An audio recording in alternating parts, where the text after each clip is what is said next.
কথাই যদি আমাদের একটু অন্তরটা কেঁপে তার চরণে নিজেকে সঁপে দিতে পারি, যে ভগবানকে কেমন ভাবে ডাকতে হয়, তার প্রতি কতটা ত্যাগ করতে হয়, তবে তাকে পাওয়া যায়। আর ভগবান আমাদের কাছে কি চায়, সেটা কি মা বললেন, শুনুন, মন দিয়ে স্মরণ করবেন। শ্রীধাম নদিয়া নবদ্বীপে আমার মহাপ্রভু প্রতিদিন ভক্তগণের সঙ্গে নিয়ে শ্রীবাস আঙিনায় হরিনাম করে। তাই প্রতিদিনের ন্যায় আজও তিনি ভক্তদের নিয়ে, অগণিত ভক্তদের নিয়ে হরিনাম করছে। তাহলে আজ যেখানে হরিনাম হচ্ছে সেই স্থানে নবদ্বীপ, সেটাই বৃন্দাবন, সেটাই শ্রীবাস আঙিনা।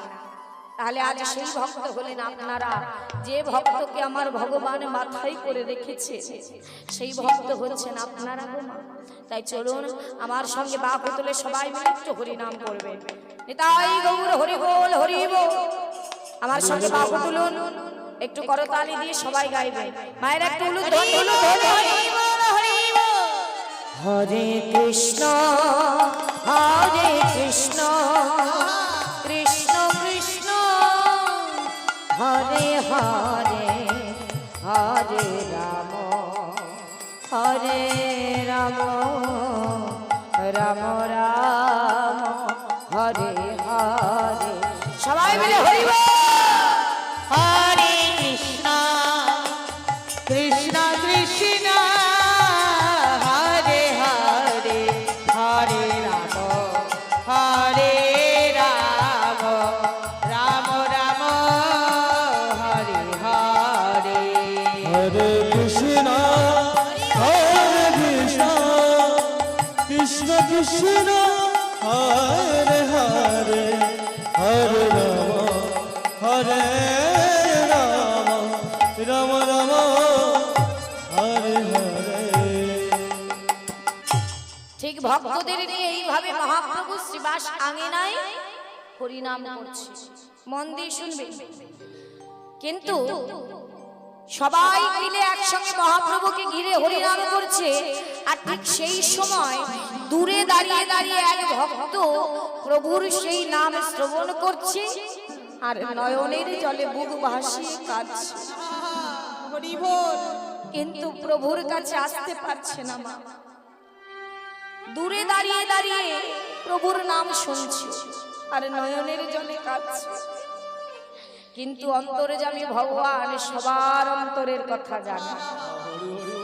যতই তিনি ভক্ত মাঝে থাকুক না কেন, তিনি ওই ভক্তের মাঝে থেকেই বুঝেছে, অন্তরে বুঝেছে যে এখানে দূরে দাঁড়িয়ে আমার এক ভক্ত আমারই নাম শ্রবণ করছে আর নয়নের জলে কাঁদছে। আর ভগবান সব সইতে পারে মা, ভক্তের নয়নের জল যে সে সইতে পারে না। আর যেই মনে মনে ভাবলেন যে আমার ভক্ত আমাকে স্মরণ করছে, সে আর ওর মধ্যে থাকতে পারলেন না। সেখান থেকে বেরিয়ে কিছুটা এগিয়ে গিয়ে সেই ভক্তকে গো মা ইশারা করে ডাকছে মহাপ্রভু। আর ভক্ত ভগবানকে দেখে খুব আনন্দিত, কিন্তু মা আনন্দ পেলে কি হবে, কাছে যেতে পারছে না। ইশারা করে মহাপ্রভু ডাকছে, আর সেই ভক্ত বলছে না দয়াময়। আবার ডাকছে এসো এসো ভক্ত আমার কাছে এসো। আর সেই ভক্ত বলছে না প্রভু, তুমি আমাকে অমন করে ডেকো না দয়াময়। তুমি যদি আমায় অমন করে ডাকো, আমি যে নিজেকে ধরে রাখতে পারবো না। কিন্তু তুমি কি বুঝতে পারছো না, আমি যে অস্পৃশ্যা, আমি যে অসুচি। আমি যদি তোমার কাছে যাই, তাহলে তোমার সকল ভক্ত যে তোমাকে ছেড়ে দূরে চলে যাবে দয়াময়। তুমি আমায় ডেকো না, আমায় ডেকো না প্রভু। কে সেই ভক্ত যে মহাপ্রভুর কাছে চাইলেও আসতে পারছে না, যে নিজেকে অস্পৃশ্য অসুচি মনে করে? কে সেই ভক্ত? সেই ভক্ত হলেন নামাচার্য শ্রীল হরিদাস।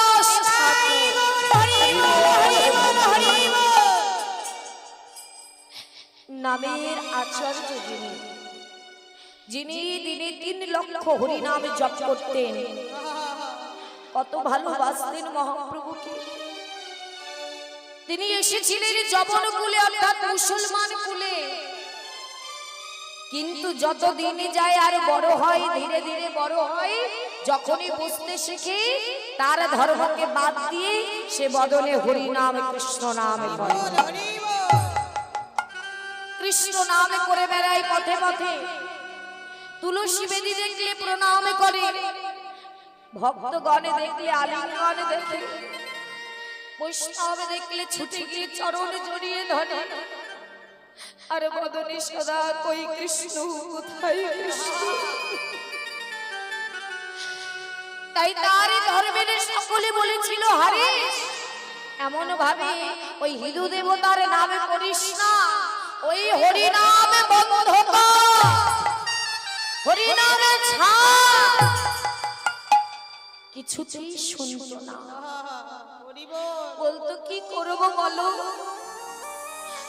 তোমরা যে আমায় হরিনামে করতে দেবে না, তোমরা যে হরিনাম ভালোবাসো না তা আমি বুঝতে পারি, কিন্তু আমি কি করব বলো, ওই হরিনামে কি আমি ছাড়লেও হরিনামে যে আমায় ছাড়ে না,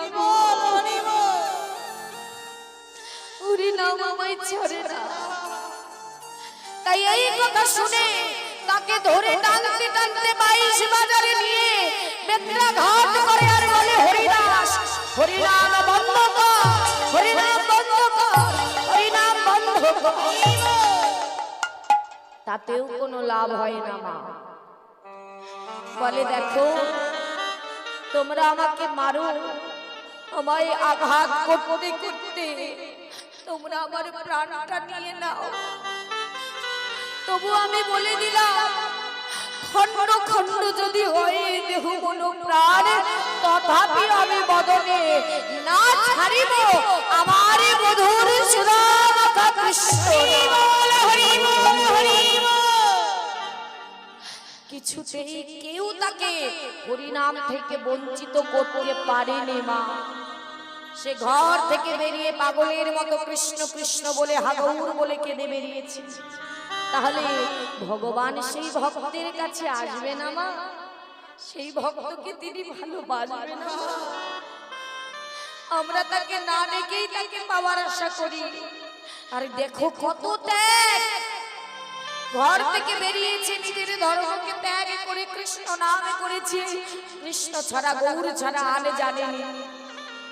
তাই আজ সেই হরিদাসকে পেয়ে শুধু হরিদাস যে ভগবানকে পেয়ে খুশি হয়েছে তা নয় মা, ভগবানও তো ভক্তের লাগিয়ে আশা করে থাকে, কারণ ভগবানের যে ভক্ত ছাড়া আর কিছু নেই মা। বাবু তুলে বলছে হরিদাস এসো, এসো হরিদাস আমার কাছে এসো। দয়াময় তুমি এমন ভাবে দেখো না, আমায় দেখো না প্রভু। হরিদাস তুমি আমায় এত ভালোবাসো, তুমি যদি না আসো আমি কি তোমার কাছে যেতে পারি না হরিদাস?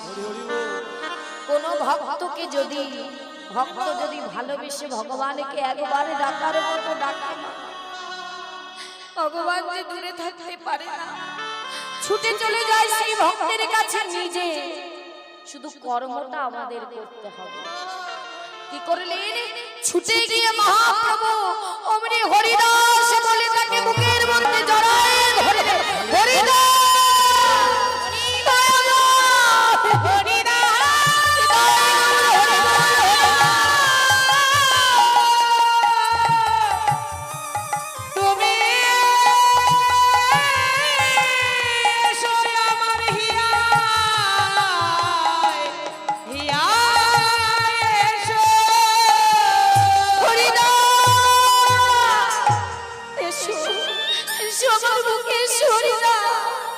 অমনি যেই হরিদাসকে জড়িয়ে ধরেছে মা, যেই হরিদাসকে জড়িয়ে ধরেছে আর হরিদাস কি করলেন মা? হরিদাস ছুটে দূরে গিয়ে বলছে দয়াময় এ তুমি কি করলে প্রভু? তুমি আমাকে ধরলে কেন? তুমি কি জানো না আমি যে অস্পৃশ্যা, আমি তুমি যে অসুচি,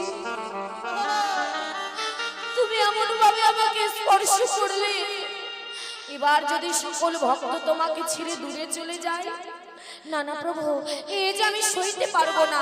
যাও যাও, তুমি চলে যাও। হরিদাস, এমন কথা বলো না হরিদাস, তুমি যে আমার বুকের একটি পাঁজর হরিদাস, আমিও যে তোমার জন্য অপেক্ষা করেছিলাম। এসো না আমার বুকে, এসো। আরে হরিদাস নিজেকে ধরে রাখতে পারলেন না। মহাপ্রভু এমন ভাবে তাকে ডাকতে লাগলেন, অমনি ছুটে গিয়ে তার চরণটা বুকের মধ্যে জড়ায় ধরে আছাড় খেয়ে পড়ে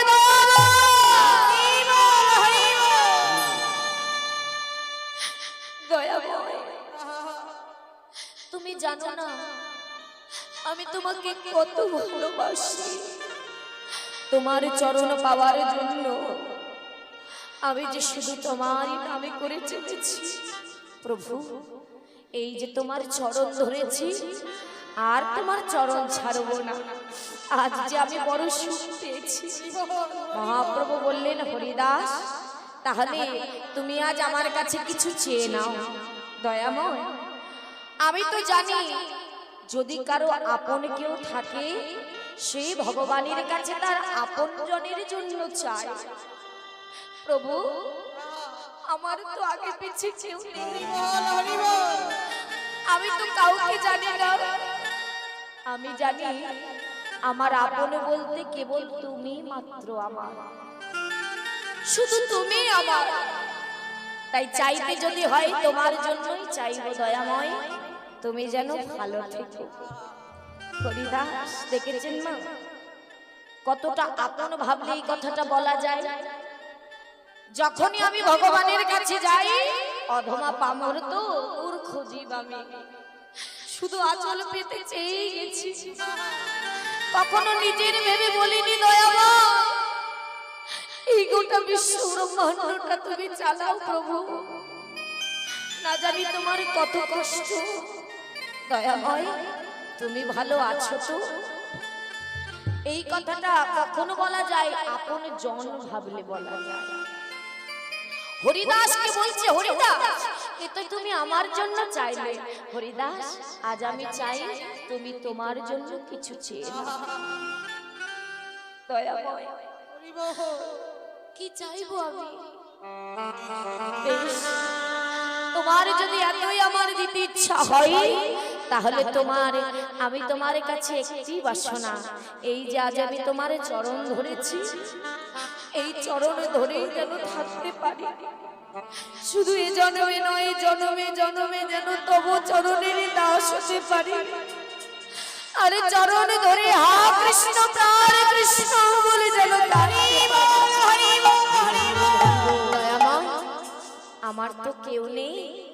তাই যেদিন আমার এই দেহ থেকে প্রাণ পাখি যাওয়ার সময় হবে, সেদিন তুমি নিজে এসে পুত্র রূপে আমার শেষ কৃত্যটা নিজ হাতে সমাধা করে। বেশ, তাই হবে হরিদাস। সেই থেকে মহাপ্রভুর চরণ ধরে হরিদাস করে রইলেন। আর শুধু আজ মাগো হরিদাসের নয়, আজ আমরা প্রত্যেকে যেহেতু সংসারে জীব মা, সংসারে থেকে তো তাকে ডাকার মতো ডাকতে পারি না। তাই আজ যখন এই হরিবাসর আমরা পেয়েছি, আজ যখন এই সুযোগ আমরা পেয়েছি ভগবানকে ডাকার, তাহলে এই সুযোগ আর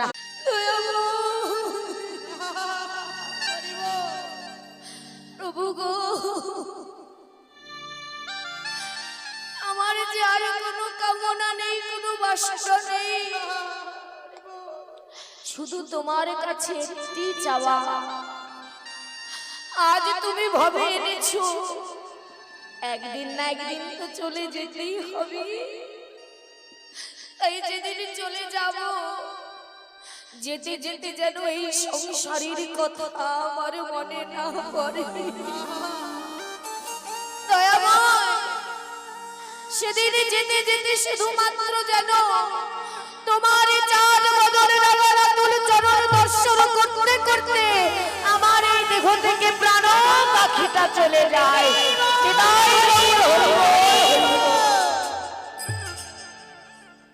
তাই তাই এর থেকে ভক্তের চাওয়ার কি হতে পারে মা? তাই হরিদাসও তাই চাইলেন। তাই একই স্থানে বসে তিনি কি করতেন? হরি নাম জপ করতেন।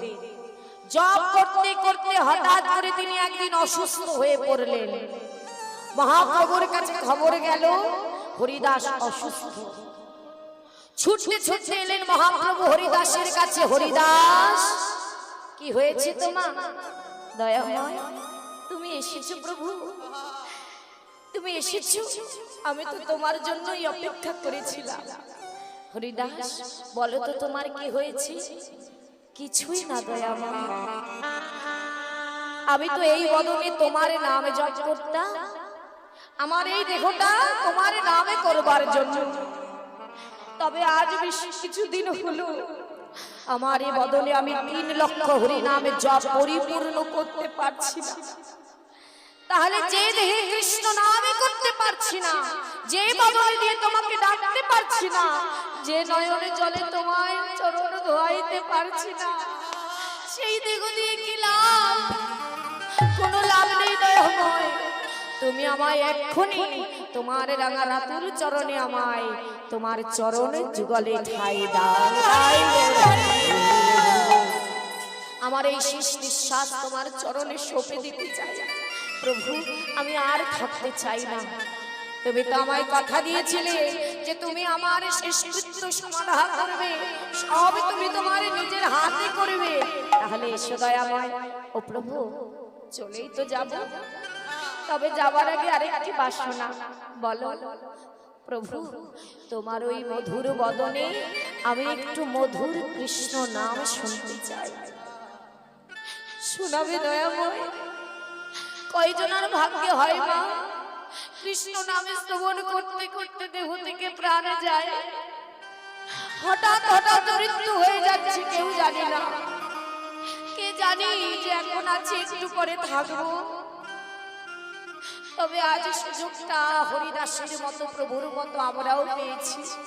দয়াময়, তোমার চরণে তোমার বদলে একটু নাম শুনতে শুনতে আমার এই দেহ থেকে আমার প্রাণ পাখিটা যেন যায়।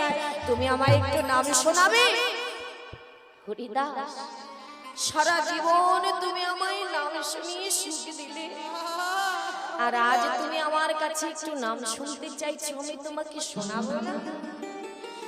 ভগবানের যে বড় কষ্ট মা, হরিদাস চলে যাবে, তার কি কষ্ট হচ্ছে না? তবুও সে কথা দিয়েছে। ভক্তদের ডেকে বললেন, ভক্তগণ এসো এসো, তোমরা সবাই আমার সঙ্গে এসো, পদর ভরে আমার সঙ্গে সবাই মিলে হরি নাম করো। কল করতাল বাজে